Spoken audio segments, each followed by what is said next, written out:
जय हिंद साथियों, आप सबों का खाकी पथ में हार्दिक स्वागत है। तो जैसा कि आप लोगों को पता होगा कि खाकी पथ बैच में सबसे पहले हम लोग इंडियन पॉलिटी को कंप्लीट करेंगे और यहाँ जो लेक्चर का शेड्यूल है या टोटल अभी 10 लेक्चर का आया है, उसके बाद आगे भी आएगा। आज आप लोगों के समक्ष हम मैथ के शिक्षक को भी लाएंगे, परिचय कराएंगे कि मैथ उनके द्वारा पढ़ाया जाएगा। और साथ ही साथ बता दें कि यह बैच जो है, नाम तो खाकी पथ है, बिहार दरोगा के लिए स्पेशली है, परंतु किसी भी एग्जाम जैसे बीपीएससी एईडीओ हो गया, बिहार एसएससी सीजीएल हो गया, अन्य सभी एग्जाम के लिए काफ़ी ही महत्वपूर्ण है। और हम लोग पॉलिटी का जो अध्ययन करेंगे, इसमें सिर्फ अनुच्छेद या फिर संशोधन को ही सिर्फ ध्यान नहीं रखेंगे, इसमें कॉन्सेप्ट बेसिस पर अध्ययन करेंगे ताकि एग्जाम में काफ़ी ही महत्वपूर्ण हो।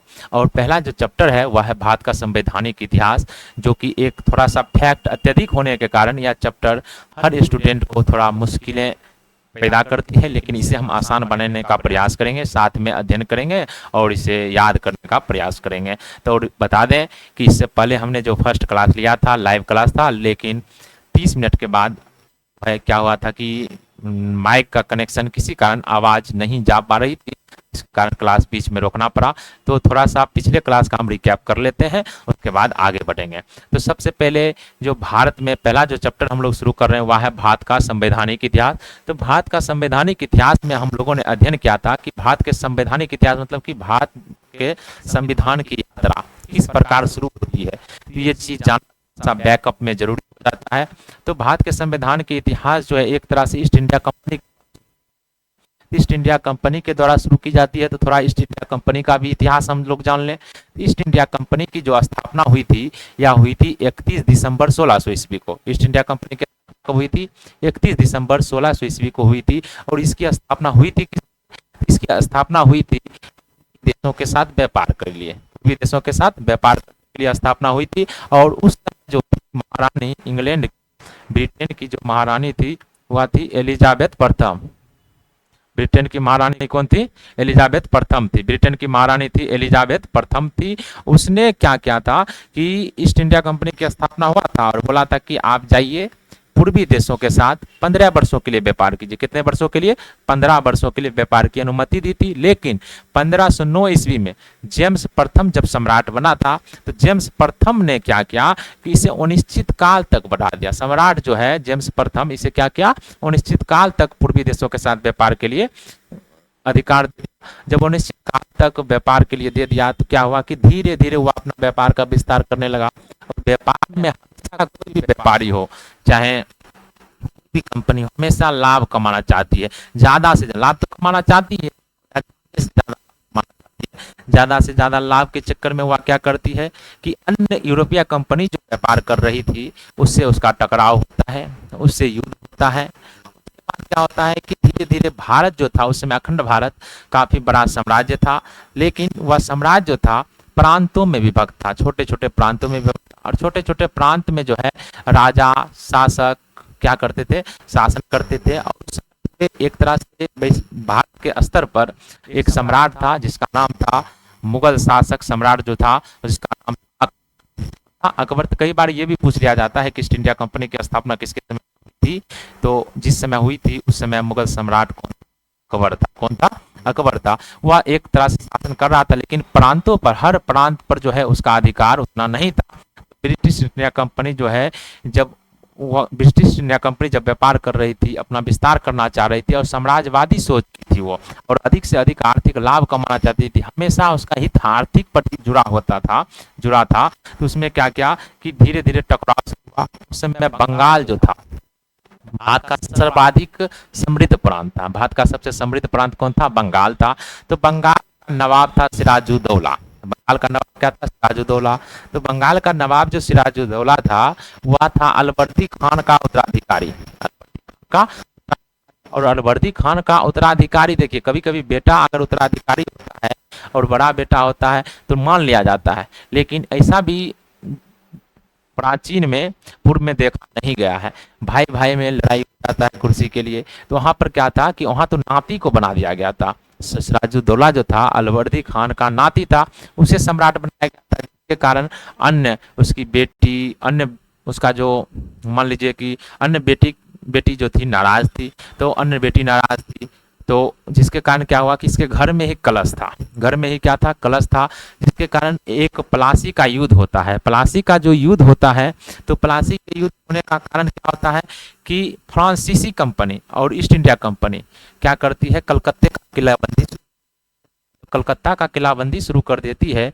तो क्या होता है, इंडिया कंपनी को मना किया जाता है, तो वो मान जाती है, लेकिन ब्रिटिश इंडिया कंपनी नहीं मानती है। तो अलीनगर की संधि भी होती है, जो अलीनगर की संधि होती है या होती है 9 फरवरी 1956 को। उसके बाद क्या होता है कि मामला शांत हो जाता है। लेकिन उसके बाद क्या होता है कि एक घटना घटता है, जिसे काल त्रासदी का काल कोठरी की घटना भी कहते हैं। तो काल कोठरी की घटना से ब्रिटिश इंडिया कंपनी क्षुब्ध हो गई, और तो इसके जो सेनापति थे मीर जाफर, अन्य अमीर चंद, या सभी को क्या क्या था, इनके गुट में तो था ही पहले से ब्रिटिश कंपनी के। उसके बाद एक युद्ध हो जाता है जिसका नाम है प्लासी का युद्ध, जो होता है 23 जून 1757 को। और प्लासी का युद्ध जब 23 जून 1757 ईस्वी को होता है, तो क्या होता है कि पहले से ही नवाब के जो सेनापति थे मीर जाफर और भी सारे थे, सभी ब्रिटिश इंडिया कंपनी से मिले हुए थे, जिसके कारण बिना एक तरह से लड़े हुए युद्ध ही में ही, बिना एक तरह से युद्ध ना के बराबर होता है, और इसमें बंगाल के नवाब की पराजय हो जाती है। और जब बंगाल के नवाब की पराजय हो जाती है, ब्रिटिश इंडिया कंपनी क्या करता है कि मीर जाफर को नवाब बना देता है बंगाल का। जब बंगाल का नवाब मीर जाफर को बना देता है, तो वहाँ से काफ़ी मात्रा में वह क्या करता है कि धन दौलत लूटने लगता है, अपना फायदा पहुंचाने लगता है। तो उसके बाद क्या होता है कि एक और उसके बाद बंगाल के नवाब जो मीर जाफर था, उसका डच से थोड़ा संपर्क होने लगा। तो डच से संपर्क होने लगा, तो ब्रिटिश इंडिया कंपनी को जब पता चल जाती है, तो वह क्या करता है कि मीर जाफर को हटा देता है। मीर जाफर को हटाकर बना देता है मीर कासिम। जब मीर कासिम बना देता है, तो मीर कासिम एक समझदार व्यक्ति निकल गया। उसने क्या किया कि सोचा कि बंगाल से अगर हम अपना राजधानी हटा लेते हैं, बंगाल से हटा लेते हैं, तो इससे पहले जो राजधानी थी मुर्शिदाबाद, तो मुर्शिदाबाद से राजधानी या लेकर चला बिहार में। और बिहार में कहाँ, मुंगेर में। मुंगेर में राजधानी लेकर चला आता है कि अंग्रेज से हम ईस्ट इंडिया कंपनी से जितना दूर रहेंगे अच्छे से शासन कर सकेंगे। लेकिन कहाँ संभव था यह। तो उसने क्या हुआ कि इसमें जो है दुरुपयोग होने लगा था, दस्तक का दुरुपयोग होने लगा। तो ये सब बाकी बातें हम इतिहास में पढ़ लेंगे। तो एक युद्ध अवश्यंभावी हो जाता है, जिसका नाम है यह होता है 22 अक्टूबर 1764 ईस्वी को। 22 अक्टूबर 1764 को जब बक्सर का युद्ध होता है, तो इसमें क्या होता है कि बंगाल का जो अबदस्त नवाब है मीर कासिम, लेकिन अभी बंगाल का अगर नवाब पूछे कि बक्सर युद्ध के समय कौन था, तो आता मीर जाफर। 1763 ईस्वी में बना दिया जाता है। तो मीर जाफर है बंगाल का नवाब, लेकिन अबदस्त नवाब है मीर कासिम, अवध का नवाब शुजाउद्दौला और मुगल सम्राट शाह आलम द्वितीय का त्रिगुट बनता है। और ये तीनों गुट मिलकर ईस्ट इंडिया कंपनी के साथ लड़ाई करता है। बक्सर के युद्ध के नाम से जाना जाता है, या 1764 में होता है। और इसमें क्या होता है कि इंडिया कंपनी जीत होती है, और या जो है या तीनों गुट हार जाता है। इसमें जो सैन्य नेतृत्व क्या था ब्रिटिश ईस्ट इंडिया कंपनी के ओर से, रॉबर्ट क्लाइव जो था 1757 में, लेकिन 1764 में जो किया था वो था कौन, हेक्टर मुंडो। याद रखिएगा, हेक्टर मुंडो। तो उसके बाद जब युद्ध जीत जाता है, तब इसमें देखिए कौन कौन था, बंगाल का अबदस्त नवाब था, उसके बाद कौन था, अवध का नवाब शुजाउद्दौला था, और मुगल सम्राट शाह आलम द्वितीय उस समय प्रतीक था। मुगल सम्राट जो है भारत के शासक माना जाता था। तो एक तरह से उसने क्या किया कि मुगल सम्राट को हरा दिया। जब मुगल सम्राट को हरा देता है, तो इसकी एक ऐसे भी इसकी फर्स्ट विजय मानी जाती है, फर्स्ट सैन्य विजय मानी जाती है। तो एक तरह प्रतीकात्मक रूप से उसने भारत को जीतने का एक तरह से प्रयास कर लिया था। तो जब यह युद्ध समाप्त होता है, तो एक संधि होती है, जिसका नाम है इलाहाबाद की संधि। कौन सी संधि होती है, इलाहाबाद की संधि। और इलाहाबाद की जो संधि होती है, दो संधि होती है, एक 12 अगस्त 1765 और दूसरा होती है 16 अगस्त 1765 को। यह सभी देखिए पहले हम बता चुके हैं, फिर रिकैप कर रहे हैं। तो पहली संधि जो होती है मुगल सम्राट शाह आलम द्वितीय के साथ, और दूसरी होती है किसके साथ, अवध के नवाब शुजाउद्दौला के साथ। तो पहली संधि जो होती है मुगल सम्राट शाह आलम द्वितीय के साथ, इसमें क्या होता है, बंगाल, बिहार और उड़ीसा दीवानी अधिकार मिल जाता है मुगल सम्राट को। सॉरी, किसके पास, ईस्ट इंडिया कंपनी के पास चली जाती है। और यह संधि करने के स्पेशल क्लाइव को बुलाया जाता है इंग्लैंड से, वही करता है। दीवानी अधिकार मिल जाता है, तो वह क्या करता है, खूब शोषण करना शुरू करता है, खूब शोषण करना शुरू करता है, खूब भ्रष्टाचार फैल जाता है कंपनी के कर्मचारियों के द्वारा। तो इसी भ्रष्टाचार के कारण कंपनी का डाउन होना शुरू हो जाता है। कंपनी आती है, स्थिति आर्थिक स्थिति थोड़ा गड़बड़ा जाती है। तो जब आर्थिक स्थिति गड़बड़ा जाती है तो इसे पैसों की आवश्यकता पड़ती है। तो यह ब्रिटिश सांसद से, ब्रिटिश सरकार से पैसों की मांग करती है। तो ब्रिटिश सरकार कब से इस आशा में थी कि यह हमसे मदद मांगे, जैसे ही मदद मांगेगा हम इस पर नियंत्रण करेंगे। तो इसी ताक में तो बैठा था ही, और इसने जब मांग की तो उसने बोला कि माँ हम पैसा देंगे तो ऐसे देंगे नहीं, कुछ ना कुछ तो नियंत्रण लगाएंगे। तो इसके लिए एक एक्ट लाया गया, जिस एक्ट का नाम है रेगुलेटिंग एक्ट। एक्ट का नाम क्या है? रेगुलेटिंग एक्ट, 1773 का रेगुलेटिंग एक्ट। इस एक्ट में क्या हुआ कि कंपनी का एक तरह से अप्रत्यक्ष शासन शुरू हो कंपनी पर। कंपनी जो है इस समय तक व्यापारिक कंपनी थी, तो एक तरह से कंपनी पर जो संसद का जो है अप्रत्यक्ष नियंत्रण स्थापित हो गया। और प्रत्यक्ष नियंत्रण स्थापित हो गया तो क्या कहते हैं? संसदीय नियंत्रण। कंपनी पर संसदीय नियंत्रण की शुरुआत हुई किस अधिनियम से? 1773 के रेगुलेटिंग एक्ट से। 1773 के रेगुलेटिंग एक्ट से जो है कंपनी पर किसकी शुरुआत होती है? कंपनी पर किसकी शुरुआत होती है? 1773 ईस्वी के रेगुलेटिंग एक्ट के माध्यम से। कंपनी पर 1773 के रेगुलेटिंग एक्ट के माध्यम से शुरुआत होती है। लेकिन इससे पहले हम बता दें कि जब 1765 में दीवानी अधिकार मिलता है तो उसमें क्या होता है कि कंपनी बाद में जो संवैधानिक विकास की जो शुरुआत होती है वह शुरू होती है, कुछ एक्ट कंपनी के द्वारा लाया जाता है और कुछ एक्ट जो है ब्रिटिश क्राउन के द्वारा। तो 1773 ईस्वी में जो फर्स्ट एक्ट आया था रेगुलेटिंग एक्ट, 1773 से 1853 ईस्वी तक जो एक्ट आया था, 1700 से लेकर 1853 ईस्वी तक जो एक्ट आया था वह एक्ट था कंपनी के द्वारा। और 1858 से लेकर 1947 ईस्वी तक जो अधिनियम आया था वह लाया गया था ब्रिटिश क्राउन के अधीन। तो यहाँ तक क्लियर हो जाना चाहिए। तो सबसे पहला एक्ट है 1773। तो 1773 के रेगुलेटिंग एक्ट में क्या था कि कंपनी पर संसदीय नियंत्रण की शुरुआत होती है। कंपनी पर संसदीय नियंत्रण की शुरुआत किस अधिनियम के अंतर्गत होती है? 1773 ईस्वी के एक्ट के तहत। और इस एक्ट के माध्यम से कंपनी के कर्मचारियों को निजी व्यापार करने पर रोक लगा दिया जाता है कि निजी व्यापार आप नहीं कर सकते हैं, उपहार नहीं ले सकते हैं, रिश्वत नहीं ले सकते हैं। ठीक, पहली बार कंपनी के राजनीतिक और प्रशासनिक कार्यों को मान्यता मिलती है 1773 के रेगुलेटिंग एक्ट के माध्यम से। और इसी एक्ट के माध्यम से एक न्यायालय की स्थापना होती है जिसे सर्वोच्च न्यायालय कहा जाता है। 1774 में कलकत्ता में सर्वोच्च न्यायालय की स्थापना होती है। किस एक्ट से? 1773 ईस्वी के एक्ट से, जिसमें 4 न्यायाधीश थे, एक मुख्य न्यायाधीश, 3 अन्य न्यायाधीश। एक का नाम था मुख्य न्यायाधीश सर एलिजा एम्पे, अन्य न्यायाधीश चैम्बर्स, वेस्टर और हाइड थे। यहाँ तक क्लियर हो गया। उसके बाद कंपनी का जो अभी तक गवर्नर था वह बंगाल का गवर्नर जनरल कहलाने। किस एक्ट के तहत अगर पूछे कि कंपनी के गवर्नर जनरल को बंगाल का गवर्नर जनरल कहा जाने लगा? 1773 ईस्वी के रेगुलेटिंग एक्ट के माध्यम से। और इस एक्ट के माध्यम से बनने वाले पहले गवर्नर जनरल का नाम था वारेन हेस्टिंग्स था। और इसकी मदद के लिए कार्य का गठन किया गया। उस 4 सदस्यीय कार्यकारिणी परिषद का जो गठन किया गया, इस सदस्य में कौन कौन शामिल थे? तो एक का नाम था जॉर्ज क्लेबरिंग, एक का नाम था जॉर्ज मॉनसन, एक का नाम था रिचर्ड बारवेल, एक का नाम था फिलिप फ्रांसिस। यहाँ तक क्लियर हो गया। तो कंपनी यहाँ बंगाल का गवर्नर जनरल हो गया और इसके अधीन जो है बम्बई और मद्रास प्रेसिडेंसी को भी इसके अधीन कर दिया गया इसी एक्ट के माध्यम से। उसके बाद भ्रष्टाचार पर नियंत्रण करने के लिए लाया गया था। उस समय ब्रिटेन का प्रधानमंत्री कौन था? Lord George. कौन था? Lord north. कौन था? लॉर्ड नॉर्थ था। संसदीय नियंत्रण की शुरुआत हुई। यह सभी पहले हम डिस्कस कर चुके हैं, इसलिए हम यहाँ पे लिखा हुआ है, इसलिए करा रहे हैं ताकि रिवीजन हो जाए, तेजी से हम लोग आगे बढ़ सके। केंद्रीय प्रशासन की नींव पड़ी। कंपनी के राजनीतिक एवं व्यापारिक कार्यों को मान्यता मिलती है। कंपनी के कर्मचारियों एवं अधिकारियों को भारतीयों से उपहार, रिश्वत लेने पर रोक लगा दी जाती है। निजी व्यापार पर प्रतिबंध लगा दिया जाता है।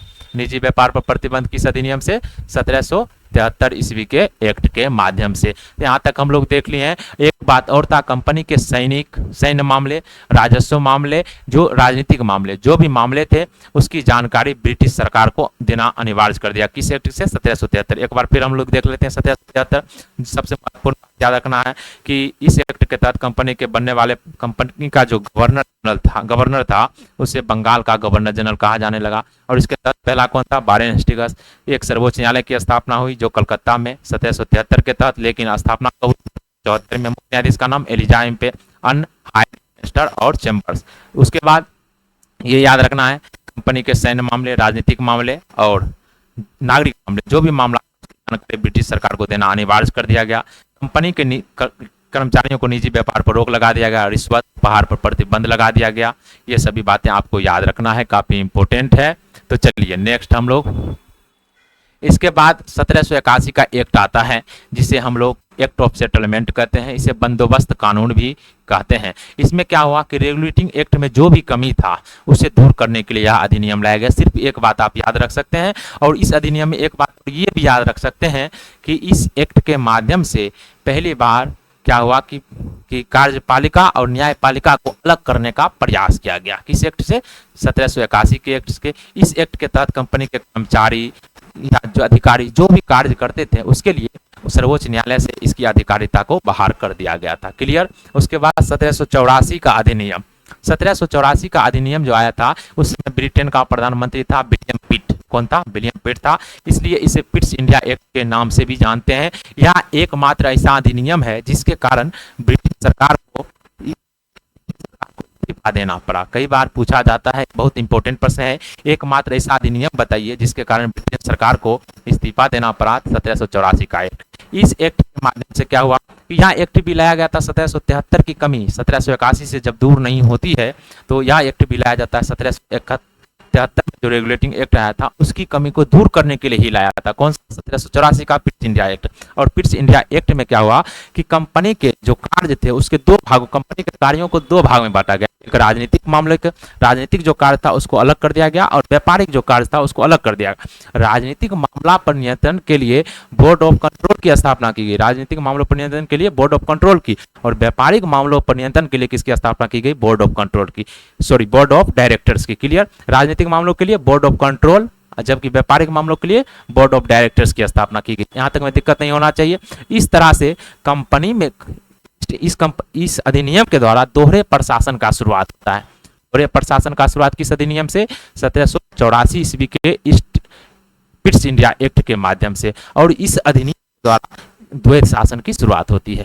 शासन की शुरुआत किस अधिनियम से? 1784। कैसे? क्योंकि कंपनी के व्यापारिक कार्यों को और राजनीतिक कार्यों को अलग अलग मान्यता दी गई, अलग अलग बांट दिया गया, जिसके कारण द्वैत शासन की शुरुआत माना जाता है। किस अधिनियम से? 1784 ईस्वी के अधिनियम से। यहां तक में आपको दिक्कत नहीं होना चाहिए, किसी प्रकार का कठिनाई नहीं होना चाहिए। और इसी अधिनियम के माध्यम से प्रथम बार जो है कंपनी के द्वारा जो अधिकृत क्षेत्र था, कंपनी के द्वारा जो अधिकृत क्षेत्र था उसे ब्रिटिश क्षेत्र माना गया। कंपनी के द्वारा अधिकृत क्षेत्र को ब्रिटिश क्षेत्र माना गया। किस अधिनियम से? 1784 के पिट्स इंडिया एक्ट से। क्लियर हो जाना चाहिए, समस्याएं नहीं होनी चाहिए। तो चलिए यहां तक हम लोग देख लिए हैं, एक भी दिक्कत नहीं होना चाहिए। चलिए आगे बढ़ते हैं।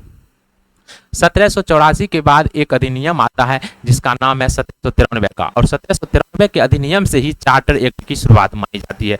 चार्टर एक्ट की शुरुआत 1793 से, इसलिए इसे चार्टर एक्ट 1799 कहते हैं।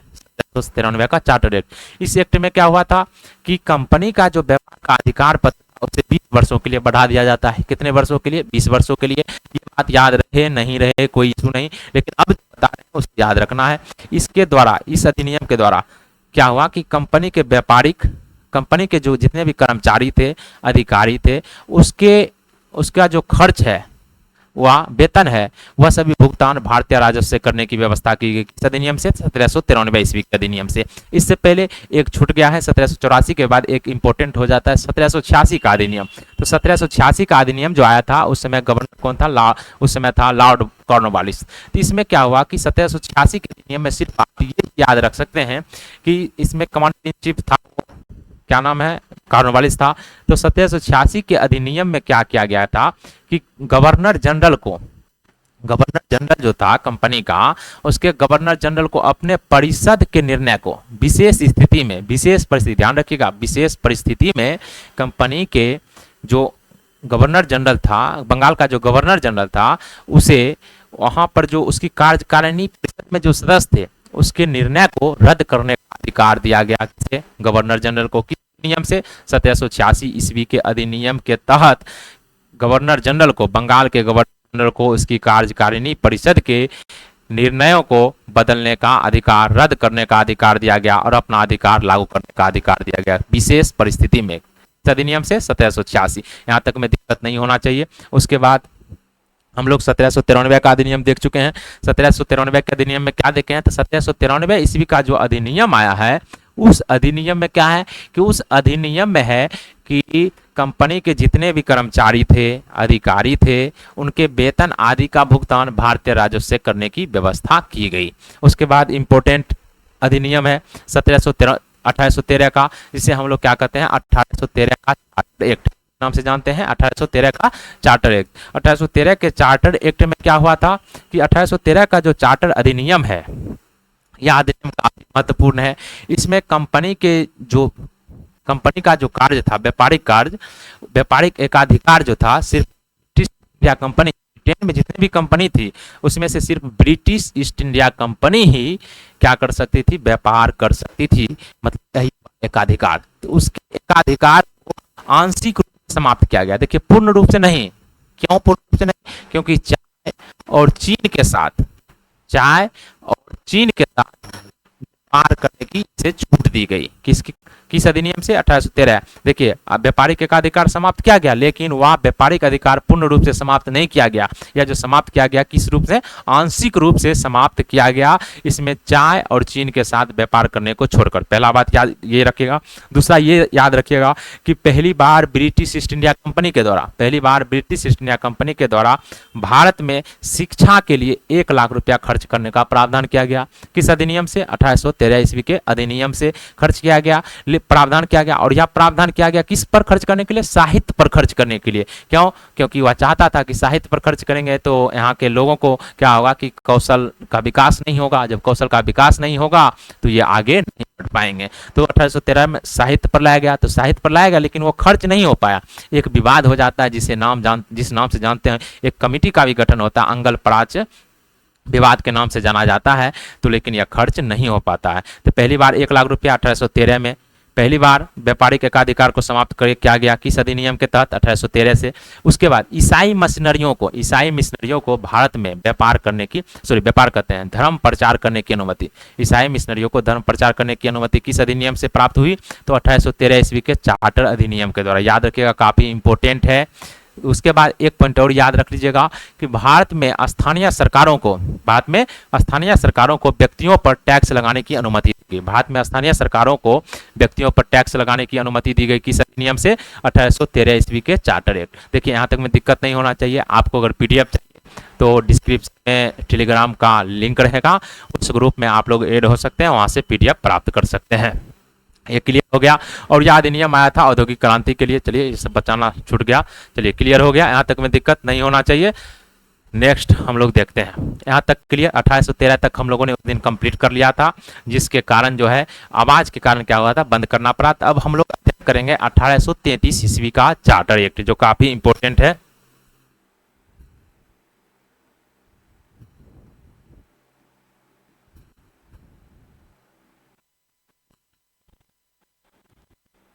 (1833) का जो चार्टर एक्ट है, इस एक्ट के माध्यम से सबसे पहले तो ये याद रखिएगा कि बंगाल का जो गवर्नर जनरल था उसे भारत का गवर्नर जनरल कहा जाने लगा।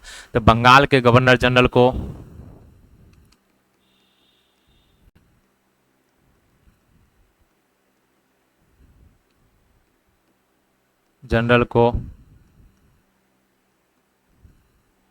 भारत का गवर्नर जनरल कहा जाने लगा।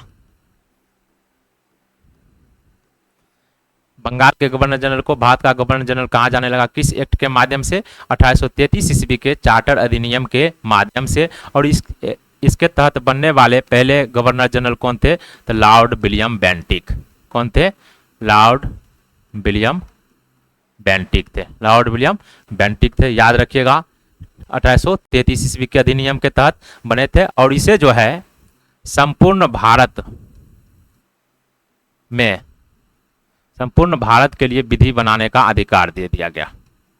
संपूर्ण भारत के लिए विधि बनाने का अधिकार किस अधिनियम के तहत, 1833 ईस्वी के चार्टर एक्ट के तहत किसे, भारत के गवर्नर जनरल को दिया गया संपूर्ण भारत के लिए। और जो कलकत्ता, मद्रास और बंबई को जो विधायी शक्ति थी उसे समाप्त कर दिया गया। किस अधिनियम से? 1833 ईस्वी के चार्टर एक्ट के माध्यम से। यहाँ तक में दिक्कत नहीं होना चाहिए। चलिए नेक्स्ट हम लोग आगे बढ़ते हैं। तो उसके बाद इस अधिनियम के माध्यम से सती प्रथा का अंत किया गया। सती प्रथा का अंत किस अधिनियम से? 1833 के अधिनियम से, और इस एक्ट 5 के माध्यम से किया गया। और सती प्रथा का अंत जो हुआ था किस अधिनियम के माध्यम से? तो याद रखिएगा, सती प्रथा का अंत जो है एक्ट 17 के माध्यम से, एक्ट 17 के माध्यम से हुआ था। और इसका अंत किस अधिनियम से? 1833 ईस्वी के अधिनियम से। और दास प्रथा का अंत, दास प्रथा का जो अंत किया गया था, यह भी किया गया था किस अधिनियम के माध्यम से? दास प्रथा का अंत जो किया गया था, यह भी किया गया था एक्ट के माध्यम से, 1833 ईस्वी के माध्यम से।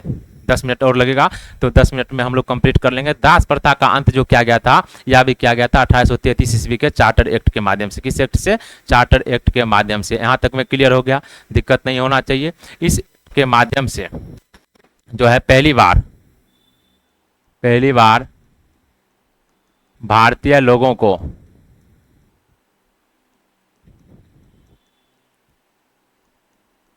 इस एक्ट ने पहली बार भारतीय लोगों को प्रशासन में हिस्सा लेना संभव बनाया। हिस्सा लेना संभव बनाया किस एक्ट के माध्यम से? तो 1833 ईस्वी के एक्ट के माध्यम से। क्यों? क्योंकि इस एक्ट के माध्यम से पहली बार कहा गया था कि जन्म के आधार या जन्म स्थान के आधार पर या फिर रंग के आधार पर जो है भेदभाव नहीं किया जाएगा। सिविल सेवा में कोई भी व्यक्ति भारत का भर्ती हो सकता है, शामिल हो सकता है। किस एक्ट के माध्यम से? तो 1833 ईस्वी के एक्ट के माध्यम से। यहाँ तक में समस्याएं नहीं होनी चाहिए। बंगाल के गवर्नर जनरल को भारत का governor general Lord William Bentinck, clear हो गया। उसके बाद इस एक्ट के माध्यम से गवर्नर जनरल की कार्यकारिणी परिषद में एक और सदस्य, चौथे सदस्य के रूप में नियुक्त किया गया था, जिसका नाम है लॉर्ड मैकाले। क्या नाम है? लॉर्ड मैकाले को नियुक्त किया गया था। इसे विधि सदस्य के रूप में नियुक्त किया गया था। किस रूप में? विधि सदस्य के रूप में नियुक्त किया गया था। इसी एक्ट के माध्यम से फिल्ट्रेशन थ्योरी की शुरुआत हुई थी। फिल्ट्रेशन थ्योरी की शुरुआत किस अधिनियम से? 1833 ईस्वी के एक्ट के माध्यम से। यहाँ तक में दिक्कत नहीं होना चाहिए, क्लियर हो गया। पूरे देश के लिए बजट बनाने का, पूरे देश के लिए बजट का प्रावधान किया गया किस अधिनियम से? 1833 ईस्वी के एक्ट के माध्यम से। किस एक्ट के माध्यम से? 1833 ईस्वी के एक्ट के माध्यम से। यहाँ तक में दिक्कत नहीं होना चाहिए, तो क्लियर हो गया होगा। तो चलिए हम लोग एक बार देख लेते हैं। अगर किसी को स्क्रीनशॉट लेना है तो स्क्रीनशॉट ले सकते हैं।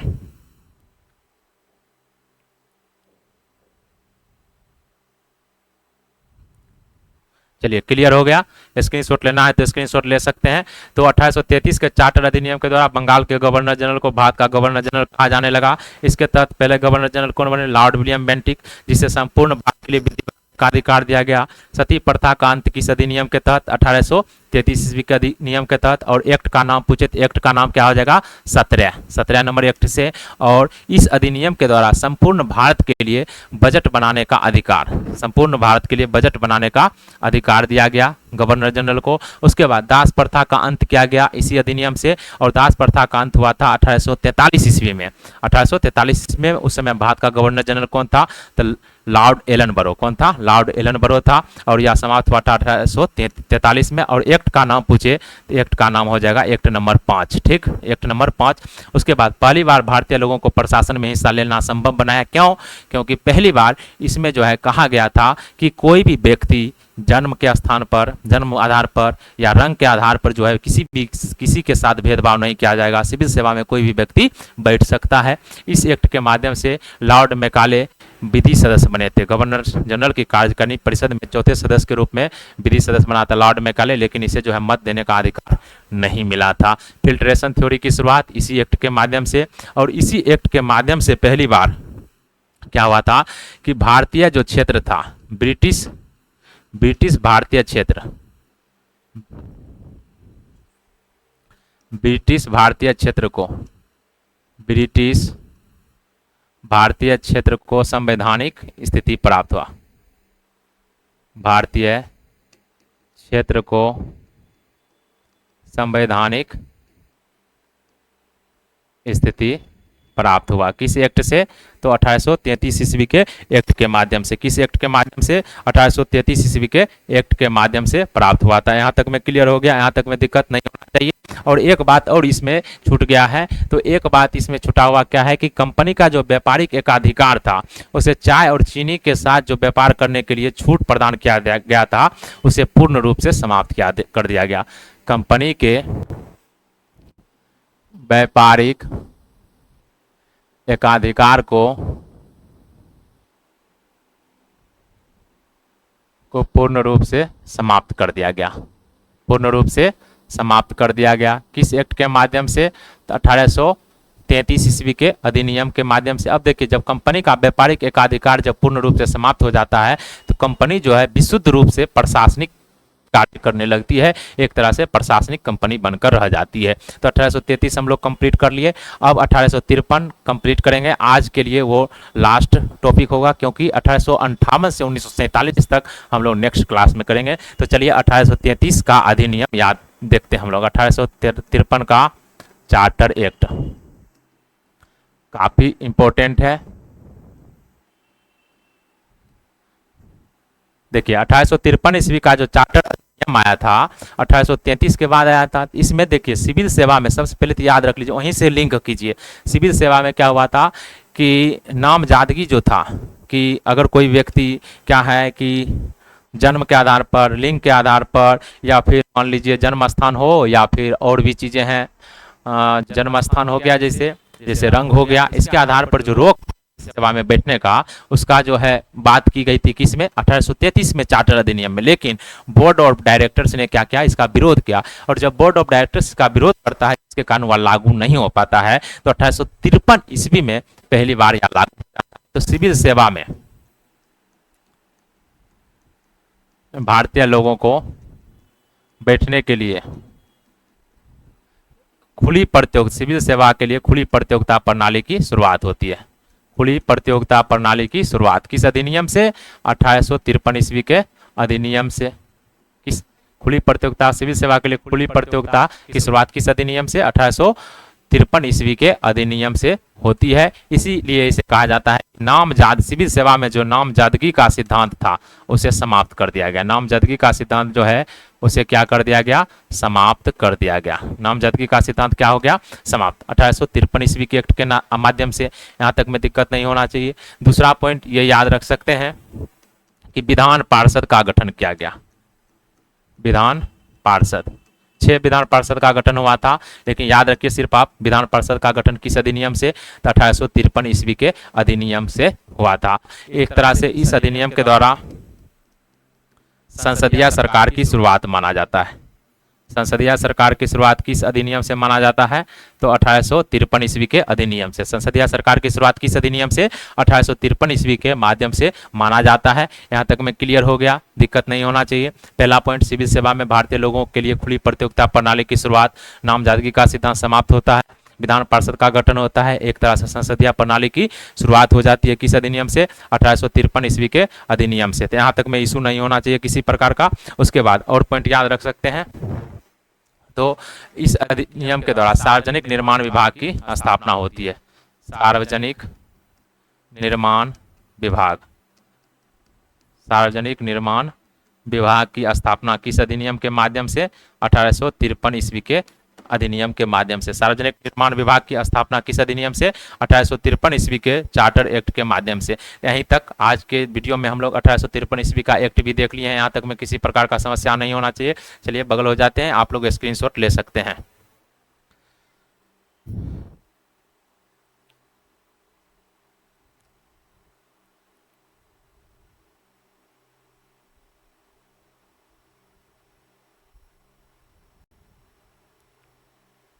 चलिए, दिक्कत नहीं होना चाहिए, क्लियर हो गया। 1853 का चार्टर एक्ट हम लोग देख चुके हैं कि सिविल सेवा में भारतीय लोगों के खुली प्रतियोगिता प्रणाली की शुरुआत किस अधिनियम से?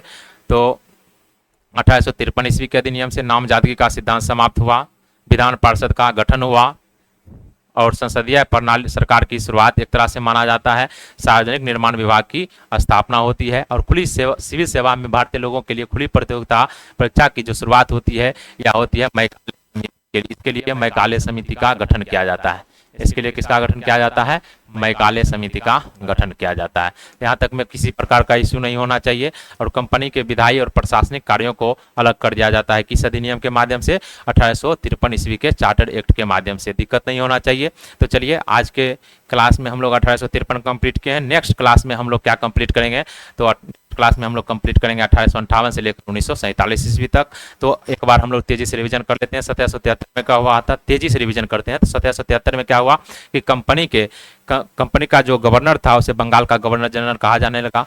इसके अधीन बंगाल का गवर्नर जनरल कहा जाने लगा और इसके अधीन मद्रास और बम्बई के को क्या कर दिया गया? इसके अधीन कर दिया गया। इस अधिनियम के द्वारा कलकत्ता में एक सर्वोच्च न्यायालय की स्थापना हुई 1773 के तहत। लेकिन स्थापना कब? 1773 में। इसमें चार न्यायाधीश थे। एक न्यायाधीश का नाम एलिजाबेथ है, अन्य न्यायाधीश लिमेस्टर हाइट चैम्बर्स। क्लियर। उसके बाद कंपनी के राजनीतिक, नागरिक एवं सैन्य कार्यों की जो जानकारी थी ब्रिटिश सरकार को देना अनिवार्य कर दिया गया। कंपनी के कर्मचारियों को निजी व्यापार करने का रोक लगा दिया गया। उपहार रिश्वत पर रोक लगा दिया गया। याद रखिएगा, ये सभी पॉइंट काफी इंपॉर्टेंट है। 1784 द्वैध शासन एक्ट लाया गया और इसका समाप्ति 1858 के तहत होता है। 1786 कंपनी के बंगाल का जो गवर्नर जनरल था उसके वह जो है कार्यकारिणी परिषद का जो निर्णय था उसे समाप्त करने का अधिकार दिया गया। 1793 जितने भी कंपनी के कर्मचारी अधिकारी थे उसका जो भी वेतन मिलता था वह भारतीय राजस्व से देने की व्यवस्था की गई। यह व्यवस्था 1919 ईस्वी तक चलता रहा। उसके बाद 1813 का अधिनियम। 1813 पहली बार भारत में शिक्षा के लिए 1 लाख रुपया इसकी व्यवस्था की गई। ईसाई मिशनरियों को धर्म प्रचार की अनुमति दी गई। साथ ही साथ इस अधिनियम के द्वारा ब्रिटिश ईस्ट इंडिया कंपनी के व्यापारिक एकाधिकार को समाप्त किया गया, लेकिन पूर्ण रूप से नहीं, आंशिक रूप से चाय और चीनी के साथ छोड़कर। क्लियर हो गया। पहली बार जो है 1784 में क्या हुआ था कि ब्रिटिश ईस्ट इंडिया कंपनी का जो क्षेत्र था उसे ब्रिटिश अधिपत्य क्षेत्र कहा गया 1784 में। और 1813 ईस्वी में क्या हुआ था कि 1883 ईस्वी में ईसाई मिशनरी याद रखना है। उसके बाद आप ये याद रख सकते हैं कि व्यापारिक एकाधिकार समाप्त किया गया और जो संवैधानिक स्थिति जो प्राप्त होती है ब्रिटिश ईस्ट इंडिया कंपनी का जो क्षेत्र था उसे संवैधानिक स्थिति प्राप्त होता है 1813 ईस्वी के अधिनियम के माध्यम से ही। यहाँ तक में क्लियर हो गया। उसके बाद हम लोग 1813 के बाद हम लोग अध्ययन करेंगे 1833 ईसाई मिशनरी हो गया। 1 लाख रुपया भी क्लियर कर दिया। 1833 में चले आइए। 1833 में नामजदगी एक तरह से जो कंपनी के भारतीयों को प्रशासन में हिस्सा लेना संभव बनाया। 1833 से सती प्रथा, 10 प्रथा का अंत, या सभी किससे? 1833 ईस्वी के अधिनियम के तहत पहली बार बंगाल के गवर्नर जनरल को भारत का गवर्नर जनरल कहा गया। पूरे देश के लिए बजट बनाने का अधिकार दिया गया। इसका जो है विधि बनाने का अधिकार गवर्नर जनरल को संपूर्ण भारत के लिए दिया गया।